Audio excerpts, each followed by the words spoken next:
I have a half of a purple onion here, an organic purple onion that I'm going to cook in about 2.5 tablespoons of refined coconut oil. And I'm going to cook this for about 5 minutes and just kind of make these onions translucent before I add my garlic. Now I've added 3 cloves of chopped organic garlic, and I'm just going to stir that in, and I'm going to cook this for about 3 to 4 minutes and just soften everything up before I add the rest of my veggies. And I've added 1 whole organic tomato. Now I'm actually, because I'm out of tomatoes, going to add a can of crushed petite tomatoes. Tomatoes are really going to give the soup a lot of flavor, and that's why I emphasize tomatoes. Now if you can, try to avoid cans. However, this is a budget recipe, and I'm going to show you guys how to use canned beans and some canned tomatoes to make a really delicious soup. Even though this stuff is canned, it's leaps and bounds healthier for you than, you know, pre-made soups and things like that have a lot of preservatives and things like that in that, or excuse me, preservatives and things like that in the actual end product. A lot of the soups on the market, you guys, are filled full of junk, the stuff that's pre-packaged. So doing it yourself, this is really budget friendly, cost effective, and really cheap. And if you have a family, you can afford to feed everyone like this on little money. So now I'm going to add a can of diced tomatoes and cook that for about 5 minutes. Okay guys, so I've added 3 cans of black beans to this, and I'm just going to give it a good stir. And I might have to add a little bit of liquid to this depending on how thin you want it and how much broth you want.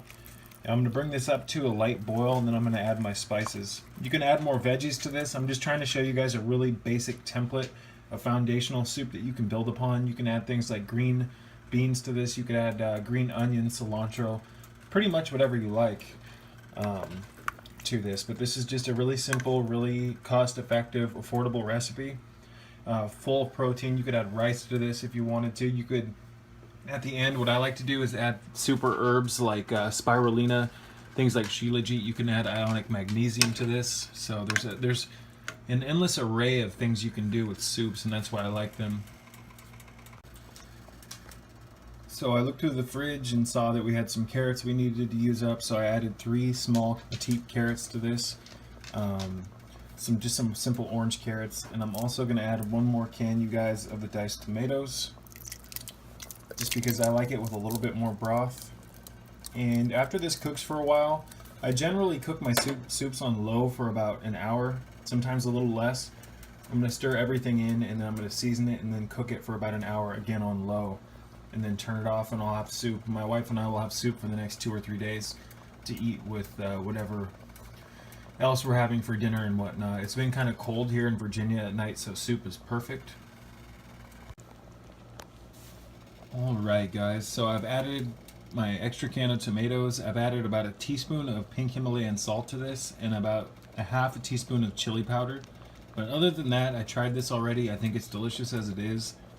One thing that I've learned from making soups over the years is that it's really easy to overspice them.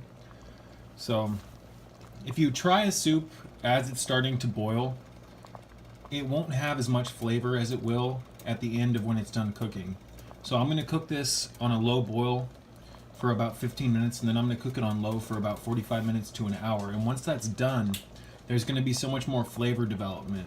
Whereas if I add a bunch of spices and stuff, what I've found is that when it's done cooking, it can be overspiced. So black beans by themselves, mixed with the tomatoes and the garlic and the onion and the salt, produce an amazing flavor. And I like things as simple as possible, so I find that this recipe by itself, without adding a bunch of spices or herbs, is absolutely delicious. However, if that's your thing, go for it. You can add rosemary, whatever you like, but I'll show you guys what this looks like when it's done.